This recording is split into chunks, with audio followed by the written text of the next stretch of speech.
Էդվարդ Սարգսյանը արդեն կես տարի ոսկյա զարդերի վերանորոգմամբ և վաճառքով է զբաղվում, մինչ այդ երկար տարիներ աշխատել է արտերկրում։ Պատմում է, որ Ռուսաստանում նույնպես զբաղվել է ոսկերչությամբ, բայց որոշել է վերադառնալ։ Դժվարությունները շատ էին, բացի դրանից ծնողներն այստեղ միայնակ էին ապրում և խնամքի կարիք ունեին։ Եթե մի խոսք ասում օտարություն, ուրեմն իր դժվարությունները կա օտարության մեջ։ Անփոփելի չի, դա մի խոսքով կարելի է հասկանալ, որ եթե օտարությունն է, ուրեմն դժվարություն է, այդքան բան։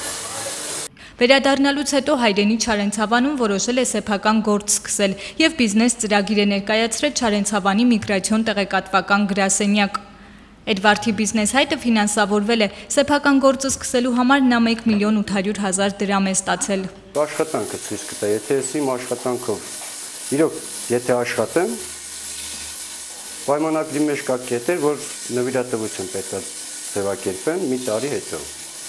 Անցած տարի Չարենցավանում ֆինանսավորվել են 4 շահառուների բիզնես հայտեր, նրանցից 3-ն արդեն աշխատում են, իսկ Նվերը և Արմենը սպասում են իրենց հերթին, մի քանի ամիս է, որ վերադարձել են Ռուսաստանից։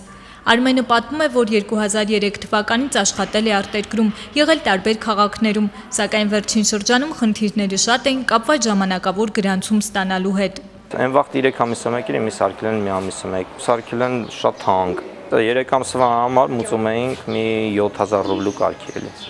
Հետի ստեյ ամերագնով մի 80000 դրամ 3 ամսվա համար։ Որ գոնե կարնայի 3 ամիս չհաշված, որ ասենք ամեն կայլափոխին միլիցեքին տալիս ենք էլի մեր այդ գումարի չափով։ Լրիվ զզվել են։ Հետի մենակ ես չեմ ասում, դա սաղ գիտեն, որովհետև նա շինձնով չի էլի, որ շինձնով սկսում է, որ շինձնով վերջանում է։ Սաղել ընդեն, սաղել գիտեն։ Ում ուզում եք խոսրեք։ Սենց մարդ չկա, որ ասի իմ կյանքը հիանալի է։ Մտածում է, որ այլևս արտերկիր չի գնա։ Միգրացիոն տեղեկատվական կենտրոն բիզնես հայտ է ներկայացրել գունաքարի մշակման արտադրամաս բացելու համար։ Վերջնական արտադրանքը լինելու մազայքի շլիֆովկի ապքարեր։ Չարենցավանում այդ տիպի բան չկա։ Մենակ Չարենցավանում, որ ասեմ, մեզ հարակից այդպես միտեղ չկա, որ ասենք այդ տիպի բան լինի։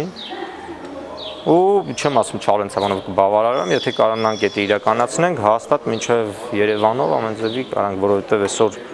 շատ կլենքներ կան։ Հայաստանում միգրացիոն հոսքերի կառավարման հզորացում ծրագրի շրջանակներում 2009 թվականի մարտից միգրացիոն տեղեկատվական կենտրոններ են գործում Չարենցավանում, Գյումրիում, Վանաձորում, Գավառում և Երևանում։ Միայն Չարենցավանի միգրացիոն տեղեկատվական կենտրոնում 200 մարդ կա գրանցված, նրանց 40%-ը վերադարձածներ են, մյուսները այսպես կոչված հավանական միգրանտներ։ Կենտրոնում գրանցված շահառուների համար կազմակերպվում են տարբեր վերապատրաստման դասընթացներ, որպեսզի նրանք աշխատաշուկայում մրցունակ լինեն և կարողանան աշխատանք գտնել։ Աշխատատեղերի բացակայության պատճառով, որ մարդիկ, միակ պատճառն է, որ մարդիկ միգրանտ են դառնում, աշխատանքային միգրացիայի մեծ բանակ կա։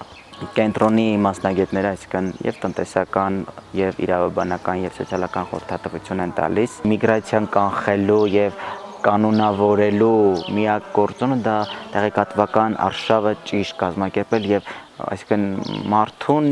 ճիշտ ձևով մեկնաբանես միգրացիա երևույթը եւ խորհրդատվություն տաս տարբեր երկրների այսինքն միգրացիոն օրենքների մասին, որ մարդը չգնա եւ անօրինական կերպով այնտեղ չհայտնվի, հետագայում անգամ թրաֆիքինգի զոհ չդառնա։ Գոհար Ոսկանյան, Լիլի Դյոլչյան, լուրեր։